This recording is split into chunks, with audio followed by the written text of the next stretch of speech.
What's up, guys?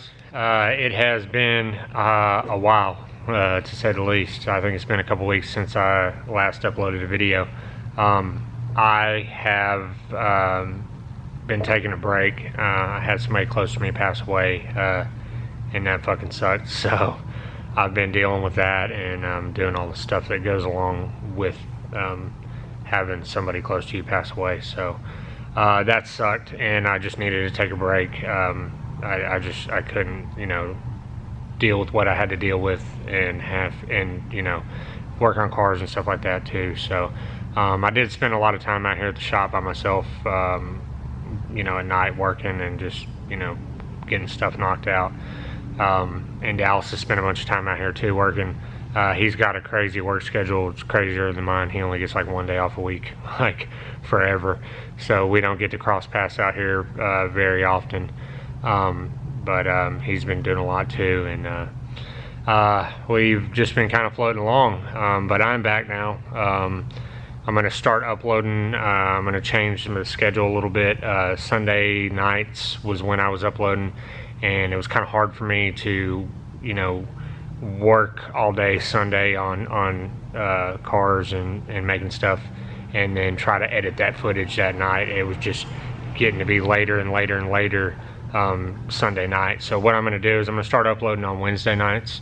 I'm going to try to upload a video every week just like I was doing before, and hopefully it'll work out. We've got a lot going on around here. We've been working on Colby stuff and moving stuff in, and it's been a lot lately, but let me show you around. This is obviously not the way that it's going to stay.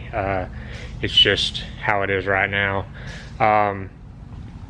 So as you can tell behind me, the walls are all painted and the lights are all up and going. I didn't really record a whole lot of that. I haven't really recorded a whole lot of anything. That's why I'm doing this video instead of just the normal stuff.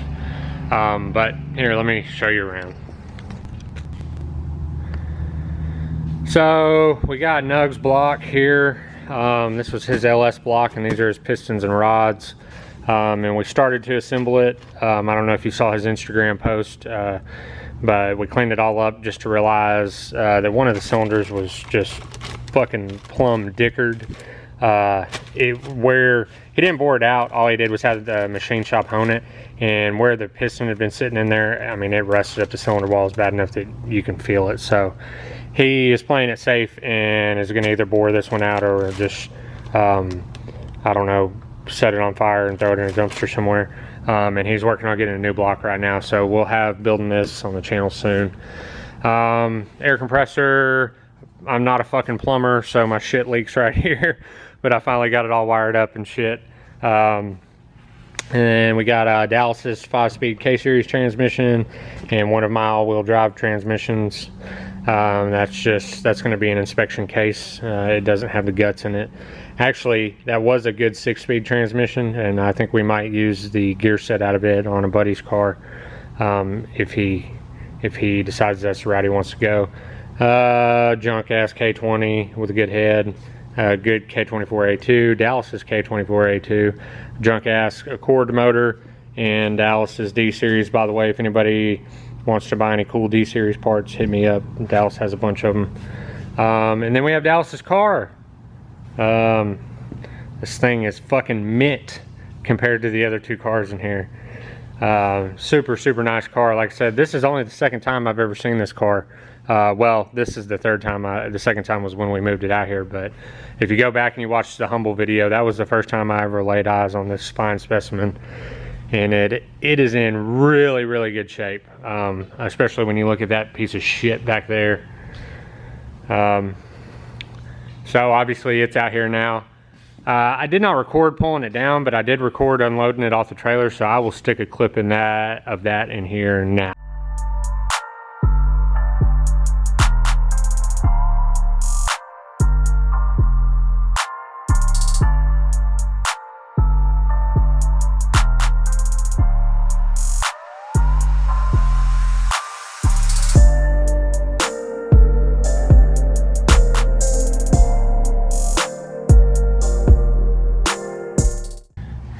So like I said, it wasn't anywhere near sketchy, especially, you know, pulling it down. I did all that, you know, pretty much on my own. Thanks, Wiley, for letting me borrow your engine stand. That motherfucker came in clutch. But his had a longer reach than mine, so it worked out pretty good. I also got the RSX out here. I drove it under its own power. And I also did some tinkering with it before I brought it out here. I did a compression test on it again, and it is fucking minto pinto. The plugs all look good. If you didn't know, this car smokes a little bit in between shifts and on decel, and I've had hell figuring it out. I thought for sure it was the oil drain line, so I redid it. It's fine. I thought maybe, you know, it was compression, maybe it was one of the rings or something like that, or valve seals. But in the process of redoing the oil drain before I brought it out here, I found this out, which I don't know if you can tell. And you can see on the inside when you pull the compressor housing off where it's been rubbing in there. So I'm pretty sure that's my problem. And this puppy's going to be going under the knife soon. I think I'm going to go with a VS Racing GT35 82R from Hunter Tuned, but I'm not 100% sure yet. I'm thinking about just changing everything up. But so you can look forward to that in the coming videos as soon as I get off my fat ass and commit. Nothing to show you in here. It's still a mess. Hopefully we're going to get some display cases soon.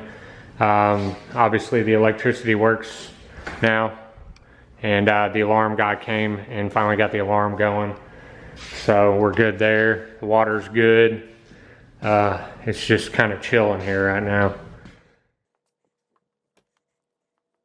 Up here we just got a bunch of shit stashed for the time being.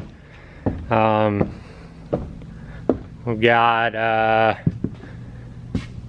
Haggard shit parts over there, a wagon diff right down there, the elusive all-wheel drive wagon viscous coupler and drive shaft. I'm sure some of y'all recognize them things right there. We got another all-wheel drive transmission in pieces, and then my steering rack for the shit box over there, Dallas's harness for the K-Series, and just a bunch of random shit, some of Dallas's stuff. So here's our wonderful view of the world. As you can tell, it's already shrunk, especially with getting all this crap in here. I think we're going to wind up putting a lift right here where the RSX is, but we'll see. So if we do wind up putting a lift right here where the RSX is, that'll give us room for one more car underneath it.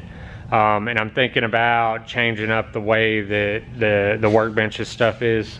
I know Dallas still has a toolbox and stuff, so we got to get everything situated down here, but I'm thinking if we move everything down a little bit further, then that'll give us this whole area up here to work on cars too. So we'll find out this weekend, because I've got a buddy that's probably going to bring his RSX over and let me put a header on it for him. So we'll see exactly how much room we have to work once it gets here. That, and we can still shuffle cars around a little bit.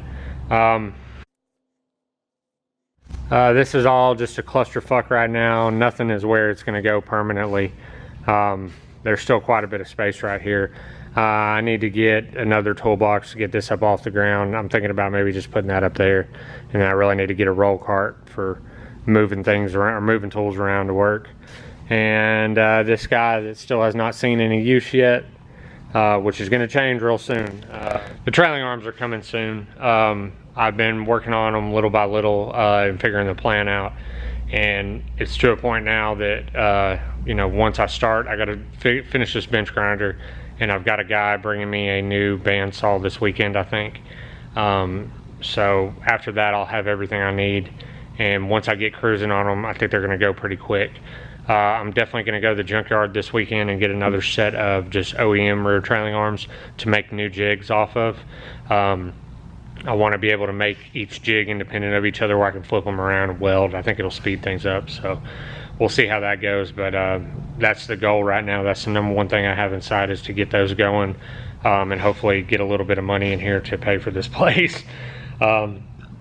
That, and get the rear subframe knocked out on this car. So it's hard to do with work, but I see it all coming together now. I can see it in my head. So that's where I'm heading with everything.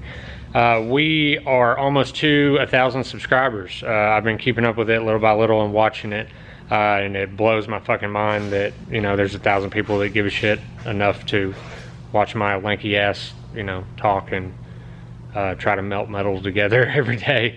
So thank you to those that have subscribed. If you haven't subscribed and you want to check out what I'm doing here, or trying to do here, attempting to do here, then you know, click the button and help me out.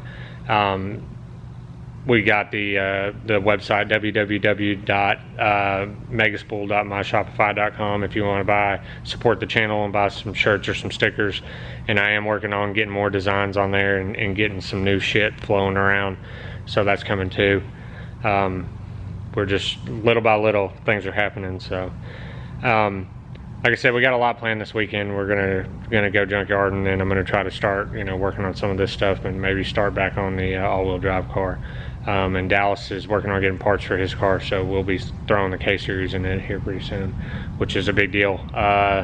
This little podunk town, his car will be the first K-swap car to ever run in this town. I know one of my other buddies did one, but he didn't wind up finishing it. He built the motor and stuff, but I think he wound up trading it for something else. So congrats, Dallas, for hopefully having the first K-swap car in this town. But that is it for this week, guys. I just kind of wanted to check in and let y'all know where the fuck I've been and what the fuck I've been doing, and what the fuck has been going on. So I'll definitely upload another video next week, and we'll get back on schedule and have some cool shit going on. So I will catch y'all next week.